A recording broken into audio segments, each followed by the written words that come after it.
Passport number sponsor വിളിക്കും. രണ്ട് ചിലപ്പോൾ വൈകുന്നേരത്തിനകത്ത് വിളിക്കുന്നു. സ്പോൺസർ അഡ്രസ്സ് ഉണ്ട്. ആരാണ് സ്പോൺസർ അഡ്രസ്സ് ഉണ്ട്?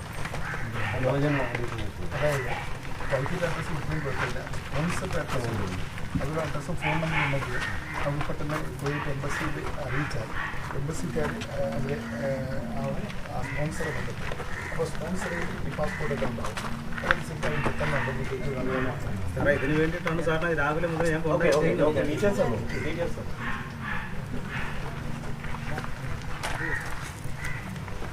ഉണ്ടോ? സ്പോൺസർ അഡ്രസ് ഉണ്ടോ? ഓൾറെഡി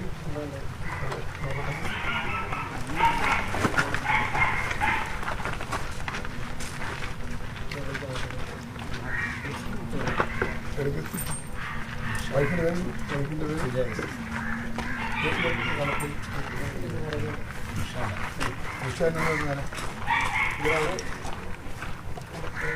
അവർക്ക് നമ്മൾ ഫോട്ടോയൊക്കെ അയച്ചു കൊടുക്കാൻ പറയും. ഇയാളുടെ നമ്പർ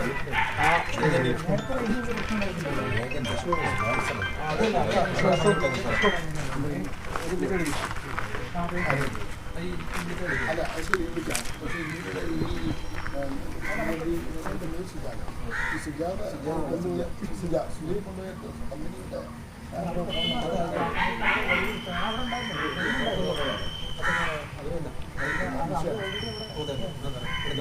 ഹലോ ഹലോ ആ നമസ്കാരം നമസ്കാരം. ഷിൽഡിയാണ്. ഇഷാനയാണ്. ആ നിങ്ങൾ കുവൈറ്റിലാണോ തുർക്കിയിലാണോ? നിങ്ങൾ നാട്ടിലാണ്. അപ്പോൾ ഞാൻ ചോദിച്ചത് നമ്മുടെ സുജാതയുടെ മകൻ്റെ പേര് അറിഞ്ഞല്ലോ. സുജയുടെ മകൻ്റെ പേര് അറിഞ്ഞല്ലോ. അപ്പോൾ സുജയ് ഇപ്പോൾ കുവൈറ്റിലാണോ തുർക്കിയിലാണോ ഉള്ളത്? അപ്പോൾ പുള്ളിക്കാരിക്ക് ഓക്കെ ഒരു സൈൻ ചെയ്യണം. സുജയുടെ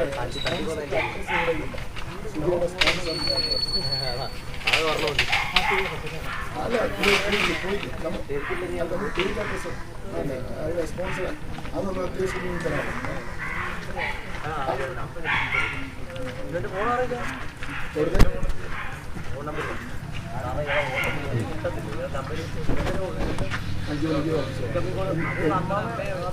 നിങ്ങളിപ്പോൾ കുവൈറ്റിലാണോ ഉള്ളത്? അതും നാട്ടിലുണ്ട്. ഇവരുടെ സ്പോൺസർ അഡ്രസ്സ് നിങ്ങളുടെ കയ്യിൽ ഇപ്പോൾ ഇല്ല. അത് ഫൈനില്ല. അപ്പം അതെത്ര മണിക്ക് കിട്ടും? നാട്ടിലെ അല്ലേ? അത് മതി. അവിടെ നിങ്ങളുടെ നമ്പറൊന്ന് ഞാൻ എടുത്തിട്ട്. അപ്പോൾ ഇതിനകത്തുള്ള പ്രശ്നം വെച്ചാൽ ഈ പുള്ളിക്കാർക്ക് പെട്ടെന്ന് നാട്ടിലെത്തിക്കണമെങ്കിൽ നമുക്ക് നമ്മുടെ എംബസി വഴി എത്രയും പെട്ടെന്ന് നടപടിക്രമങ്ങൾ പൂർത്തിയാക്കണം. അപ്പോൾ ഈ സ്പോൺസറുമായിട്ട് എംബസിക്ക് ഡീറ്റെയിൽസ് കൊടുത്താൽ എംബസി സ്പോൺസറുമായിട്ട് സംസാരിച്ച് എംബസിയുടെ ആളുകൾ സ്പോൺസർക്ക് വിവരം കൊടുക്കും. അതനുസരിച്ച് സ്പോൺസർ അവരെ തുർക്കിയിൽ പെട്ടെന്ന് തിരിച്ച് കുവൈറ്റിൽ വരുത്തി അവിടെ നിന്ന് ഫ്ലൈറ്റ് ടിക്കറ്റെല്ലാം അറേഞ്ച് ചെയ്ത് അവരെ ഇങ്ങോട്ട് കയറ്റി വിടും. അതാണ് നടപടിക്രമം. അപ്പോൾ നമുക്ക് വേണ്ടത് അവരുടെ പാസ്പോർട്ട് നമ്പർ ഇവിടെ ഹസ്ബൻഡിൻ്റെ കയ്യിലില്ല. അവരുടെ പാസ്പോർട്ട് നമ്പർ അപ്പോൾ നമുക്ക് നിങ്ങളുടെ കയ്യിലുണ്ട്. അപ്പോൾ അതെല്ലാം കൂടി ഉണ്ടല്ലേ? അതും ഓഫീസില്ല. അപ്പോൾ അത് ആ പാസ്പോർട്ട് കോപ്പി ഉണ്ടോ? അപ്പോൾ അതെല്ലാം ഉണ്ട്. അപ്പോൾ 5:30 ഇവിടുത്തെ ഇന്ത്യൻ ടൈം 5:30 ഇവിടെ ഇപ്പം 7:30 ഈ ഡോക്യുമെൻറ്റ്സ് എല്ലാം നമുക്ക് തരും. നിങ്ങൾ തുറന്ന് നമുക്ക് തരില്ല. ഇവിടുത്തെ അപ്പോൾ ഞാൻ എൻ്റെ വാട്സപ്പിൽ നിങ്ങൾക്ക് അയച്ചു തരാം. ഞാനിവിടുത്തെ എം പിയാണ്, കൊടിക്കൽ. ഞാനിവിടുത്തെ മെമ്പർ ഓഫ് പാർലമെൻറ്റാണ്. ഇവിടുത്തെ ലോക്കൽ എം പിയാണ്. ഞാൻ ഇപ്പോൾ വീട്ടിലുണ്ട്. ഇപ്പോൾ ഇത് സിബിയുടെ ഹസ്ബൻഡിൻ്റെ അടുത്തുണ്ട്, അവരുടെ വീട്ടിലുണ്ട് കേട്ടോ. അപ്പം ഞാൻ എനിക്ക് അവിടെ എംബസിക്ക് അടിയന്തരമായിട്ട് ഈ വിവരങ്ങൾ അറിയിച്ച് അവരെ കൊണ്ട് കാര്യങ്ങൾ ചെയ്യിക്കുന്നുണ്ടെങ്കിൽ സ്പോൺസർ അഡ്രസ്സും വേണം, പാസ്പോർട്ടിൻ്റെ ഡീറ്റെയിൽസും വേണം. അപ്പോൾ നിങ്ങൾ 7:30 തന്നെ തരണം കേട്ടോ. ഇപ്പോൾ ഈ നമ്പറിലും അയക്കുക, ഡീറ്റെയിൽസ് ഈ നമ്പറിലും അയക്കുക. എൻ്റെ നമ്പർ ഞാനിപ്പോൾ വാട്സപ്പ് ചെയ്യാം കേട്ടോ. അതിലും അയച്ചു തരിക.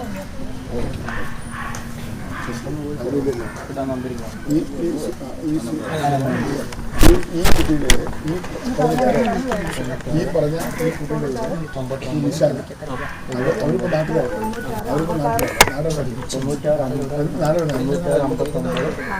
അവർ നാട്ടിലാണ്. അപ്പോൾ ഇപ്പോൾ പോയിട്ട് ഈ ഓഫീസിൽ ഈ സ്പോൺസർ അഡ്രസ്സും ഫോണിൻ്റെ പാസ്പോർട്ടിൻ്റെ കോപ്പി എല്ലാം അപ്പോൾ ഇവിടുത്തെ ഇന്ത്യൻ സമയം 7 അവിടെ ഇന്ത്യയിൽ തന്നെ ഓഫീസ് തുറക്കത്തുള്ളൂ.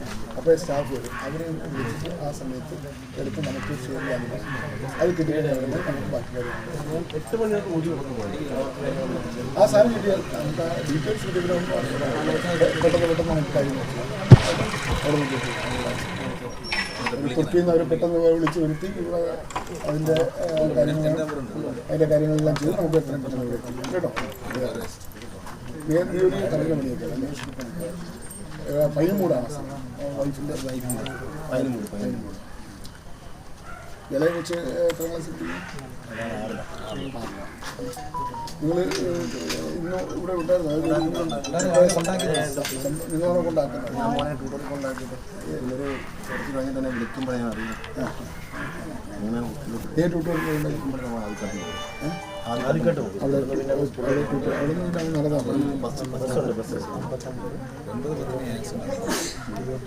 അവിടെ സ്കൂളിൽ പോയിരുന്നു. സ്കൂളിൽ പോയി സംഭവം നടന്ന സ്ഥലമൊക്കെ കണ്ടു, ആശുപത്രിയിൽ പോയി മോർച്ചയിൽ കണ്ടു. എന്തായാലും ഞങ്ങൾ ബാക്കി കാര്യങ്ങളെല്ലാം ഒന്നും അറിയാൻ എല്ലാം ചെയ്യാം. പുള്ളിക്കാരത്തിൽ നിന്ന് നാട്ടിൽ എത്തിക്കുന്ന അതിലേക്കുള്ള 1-2 ദിവസം നമുക്ക് ഡോക്യുമെൻറ്റ്സ്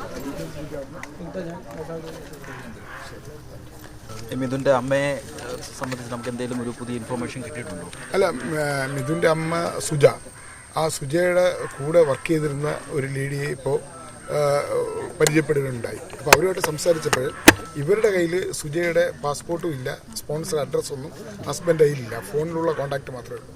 പക്ഷേ നമുക്ക് സ്പോൺസർ അഡ്രസ്സും വേണം, അവരുടെ പാസ്പോർട്ടും വേണം, അത് ഹസ്ബൻഡ് കയ്യിലില്ല. അപ്പോൾ ഈ ഇപ്പോൾ ബന്ധപ്പെട്ട നിഷാന എന്ന് പറയുന്ന ആളിൻ്റെ കയ്യിൽ ഈ പറയുന്ന എല്ലാ ഡോക്യുമെൻറ്റും ഉണ്ട്. അപ്പോൾ 7:30 മാത്രമേ കുവൈറ്റിലെ, ഇന്ത്യൻ സമയം 7:30 മാത്രമേ കുവൈറ്റിലെ ആ ഓഫീസ് തുറക്കത്തുള്ളൂ, അവർ ജോലി ചെയ്യുന്ന ഓഫീസ്.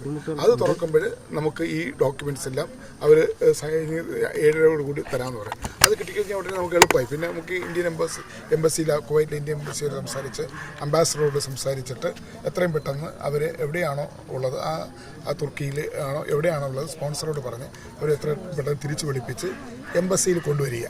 എംബസിയിൽ ഷെൽട്ടറുണ്ട്, അവിടെ കൊണ്ടുവരിക. എന്നിട്ട് അവർക്ക് ടിക്കറ്റും മറ്റു വരാനുള്ള സൗകര്യങ്ങളെല്ലാം എംബസിയും ആ സ്പോൺസറുമായിട്ട് ചേർന്ന് ചെയ്യുക. എന്നിട്ട് എത്രയും പെട്ടെന്ന് അവരെ നാട്ടിലെത്തിക്കുക. ഈ ബന്ധപ്പെടാൻ ബുദ്ധിമുട്ടുണ്ടെന്ന് പറയുന്നത് സ്പോൺസർ ബുദ്ധിമുട്ടല്ല, ഇവരുടെ കയ്യിൽ ഡോക്യുമെൻ്റ് ഇല്ല, സ്പോൺസർ അഡ്രസ്സ് ഇല്ല, അല്ല ഹസ്ബൻഡിൻ്റെ കയ്യിൽ പാസ്പോർട്ടും ഇല്ല. പാസ്പോർട്ട് ഏതോ പഴയൊരു ഫോണിലാണ് ഇതൊക്കെ ഉണ്ടായിരുന്നത്, ആ ഫോൺ നഷ്ടപ്പെട്ടു എന്നാണ് അദ്ദേഹം പറയുന്നത്.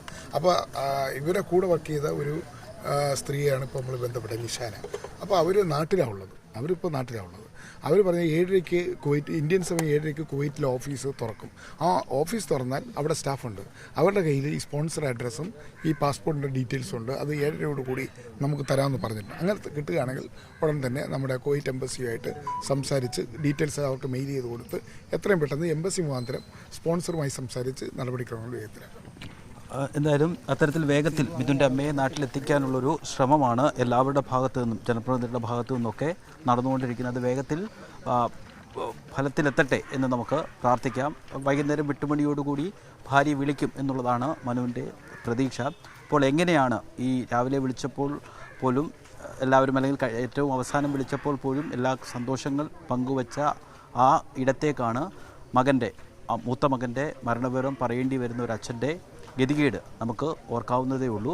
എന്തായാലും അമ്മയുടെ വരവ് എപ്പോഴാണെന്ന് അറിഞ്ഞതിനു ശേഷം മാത്രമേ സംസ്കാരം എപ്പോൾ വേണമെന്ന് തീരുമാനിക്കുകയുള്ളൂ.